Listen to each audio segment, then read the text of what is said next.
সমুদ্র স্নানে মেতেছেন বিনোদন প্রেমীরা। যান্ত্রিক জীবন ভুলে বালিয়াড়িতে প্রিয়জনের সঙ্গে সময় কাটাতে ব্যস্ত মানুষ।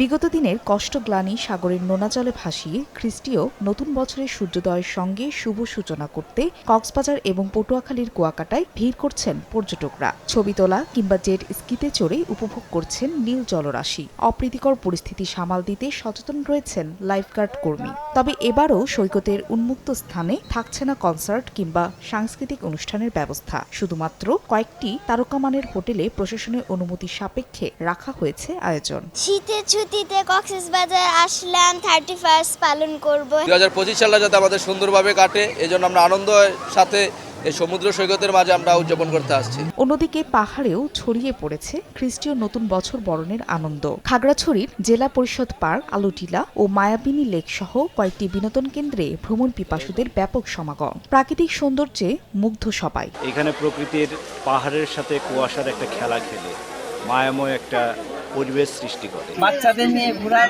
অনেক কিছু বোঝার, জানার এবং আমাদের জ্ঞানের অনেক কিছু হয়েছে। রাজনৈতিক সংকট কাটিয়ে রেকর্ড পরিমাণ পর্যটকের সমাগম ঘটছে বলে জানায় পর্যটন কর্পোরেশন। তাদের নিরাপত্তায় সতর্ক অবস্থানে রয়েছে পুলিশ। বিভিন্ন সুযোগ সুবিধা আমরা রেখেছি পর্যটকদের জন্য। ওনারা আসবেন এবং আনন্দের সব জায়গায় ঘোরাঘুরি করবেন, তারা সুন্দরভাবে ঘুরে বেড়াতে পারে। এই জন্য টুরিস্ট পুলিশের পক্ষ থেকে সাদা পোশাকে এবং ইউনিফর্মে আমরা টহলের ব্যবস্থা করছি। 31st এবং বর্ষবরণকে ঘিরে 5 থেকে 8 হাজারের বেশি পর্যটকের সমাগম হয়েছে বলে জানিয়েছেন সংশ্লিষ্টরা। ফাহরিয়া ফারজানা, সময় সংবাদ।